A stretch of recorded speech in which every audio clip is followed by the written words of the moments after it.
வணக்கம். நம்முடைய குளச்சல் சட்டமன்ற தொகுதியில் டாக்டர் பிரேம் அலெக்ஸ் லாரன்ஸ் அவர்கள் வேட்பாளராக நிற்கிறார்கள்.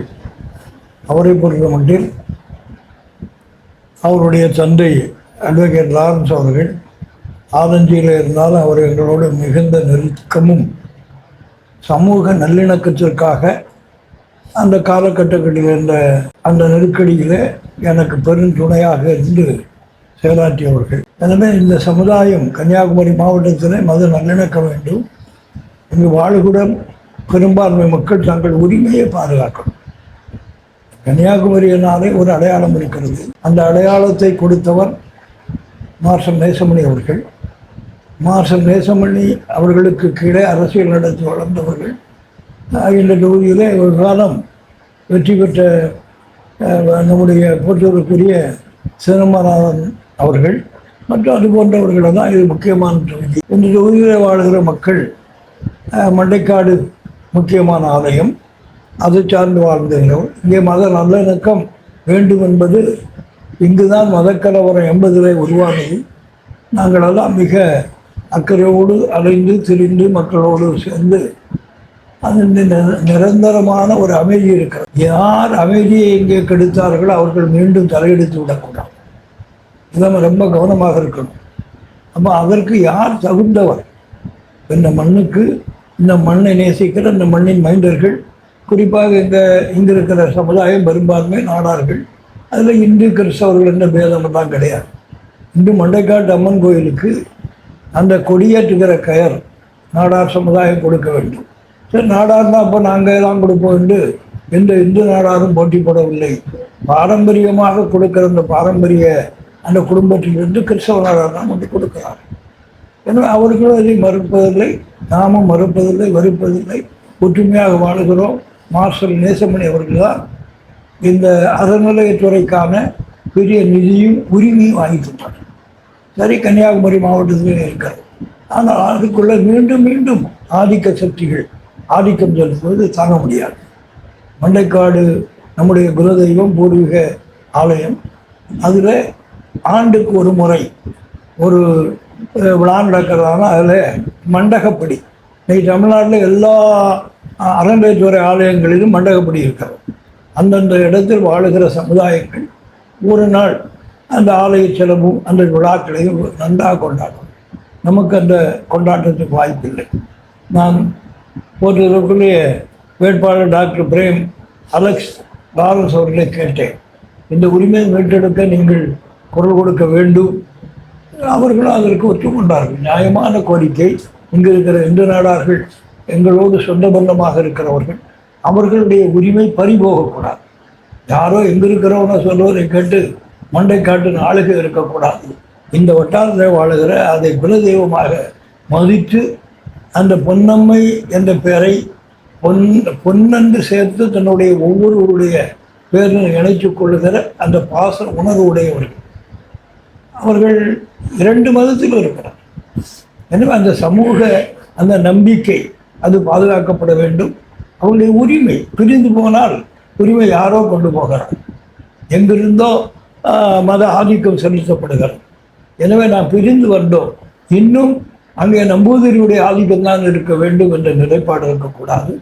எனவே மக்கள் சக்தி, மக்களாட்சி அரசுக்கு சொந்தம்.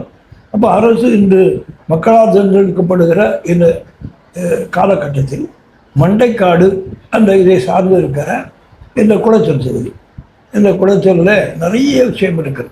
இந்த ஏவி சேனல் அது மணக்குடி வரை போக வேண்டியது. மண்டைக்காடோடு நின்று மண்டைக்காடு பொன்னம்மை நாடாத்தி கோயில் வரை அது வெட்டப்பட்டிருக்கிறது. சரித்திரம் பேசுகிறார். இதை தாண்டி அங்கே நம்முடைய மணக்குடிக்கா சேர்ந்தால் அது மிகப்பெரிய பயன்பாடாக இருக்கும். இதெல்லாம் முன்னெடுக்க வேண்டுமானால் இந்த மண்ணின் மைந்தர்கள் தேர்ந்தெடுக்கப்பட வேண்டும். யாரோ எங்கிருந்து வந்தார்கள், ஆதிக்க சக்தி கொண்டு நடத்துகிறார்கள் என்பதெல்லாம் வேலையாகாது. இந்த மண்ணிலிருந்து ஒருவர் தேர்ந்தெடுக்கும். அவர் இளைஞராக இருக்க வேண்டும். இளைஞராக இருக்கிறது மட்டுமல்ல, படிப்பு. இனி அவர்கள் அரசியலை வச்சு சம்பாதிக்காதவர்களாக இருக்க இல்லையா? நமக்கு தெரியும் இங்கே இருக்கிற அரசியல்வாதிகள் யார் யார் எப்படி நடத்துகிறார்கள். போற்றுதலுக்குரிய டாக்டர் பிரேம் அலெக்ஸ் லாரன்ஸ் அவர்கள் சம்பாதித்து ஒரு நிலைப்பாடு அடைந்த பிறகுதான் அரசியலுக்கு வருகிறார். அவர் கை நீட்ட வேண்டியிருக்கிறார். அவர்கள் தெளிவாக செய்வார்கள், செய்ய முடியும், நாம் கேள்வி கேட்க முடியும். எனவே அவருக்கு வாக்களிப்பது தான் இந்த குளச்சல் தொகுதி மக்களுடைய மரியாதை, தேவை, அதனுடைய நிறைவு. எனவே நான் குளச்சல் பகுதியில் நான் இதற்கு முன்னும் பல சந்தர்ப்பங்களில் நான் வந்திருக்கிறேன், பேசியிருக்கேன். மதக்கலவரம் மண்டைக்காட்டில் தான் இங்கிருந்து தானே ஆரம்பித்தது. சமாதான பணி முழுக்க முழுக்க எங்களுக்கு தெரியாதா மக்களுடைய நிலைப்பாடு? எனவே இளைஞர்கள், விவேகானந்தன் கேட்டான் 10 இளைஞர்கள் வாருங்கள் என்று, இதை நல்லா அரசியல் பண்ணி சம்பாதித்தவர்கள் வாருங்கள் என்ன கேட்டார்கள். இல்லை, இந்த மண்ணில் இருக்கிற பாரபட்சம் இல்லாமல் உழைக்கிற சுத்த ஆத்மாவான இளைஞர்கள். எனவே இந்த இளைஞர்கள் படை ஒன்று அவரோடு இருக்கிறதானால் அது மாற்றத்தை கொண்டு வர முடியும். இது வேறு ஒன்றும் வேண்டாம். நம்ம தமிழ்நாட்டை எடுத்துக்கொண்டால் அந்த ஜல்லிக்கட்டை மீட்டெடுப்பதற்காக மெரினாவிலே கூடிய கூட்டம் எந்த அரசியலுக்கும் கூட்டியது யாரும் இல்லை. தன்னெழுச்சியாக கூடினார்கள். அவ்வளோ பெரிய கூட்டம். அதை அடக்கினார். அரசுவாதிகள் எல்லா இயக்கங்களும் மறைமுகமாக இனி ஒரு முறை அப்படி கூடிவிடக்கூடாது, தங்களுடைய சாயம் வெளுத்து விடும் என்பதற்காக அவர்கள் தான் அளித்தார்கள். இல்லைன்னா நீதி கேட்கிற ஒரு நெடும் படை நமக்கு உருவாகி இருக்கும், தமிழ் படை. எனவே மீண்டும் அதை உருவாக்க வேண்டும்.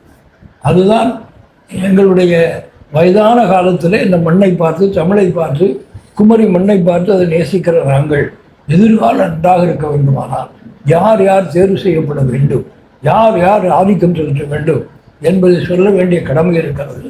எனவே இந்த குளச்சல் தொகுதியிலே நம்முடைய டாக்டர் பிரேம் அலெக்ஸ் லாரன்ஸ் அவர்கள் வெற்றி பெற்றால் அது நம்முடைய வெற்றி, அது குளச்சல் மக்களுடைய வெற்றி, குளச்சல் எதிர்காலத்தினுடைய நலன் காக்கிற வெற்றி. எனவே அந்த வெற்றிக்காக உழைக்க வேண்டும்.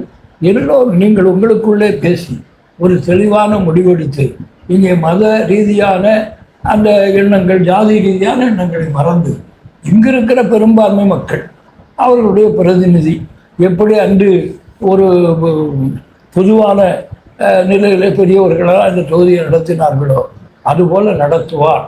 மீண்டும் இந்த தொகுதிக்குள்ளே ஒரு சமத்துவம், சகோதரத்துவம், ஒரு நீதி, அந்த சமூக நீதி நிலைப்படுவதற்கு வாய்ப்பு இருக்க வேண்டுமானால் உங்களுடைய வாக்கு டாக்டர் பிரேம் அலெக்ஸ் லாரன்ஸ் அவர்களுக்காக இருக்க வேண்டும்.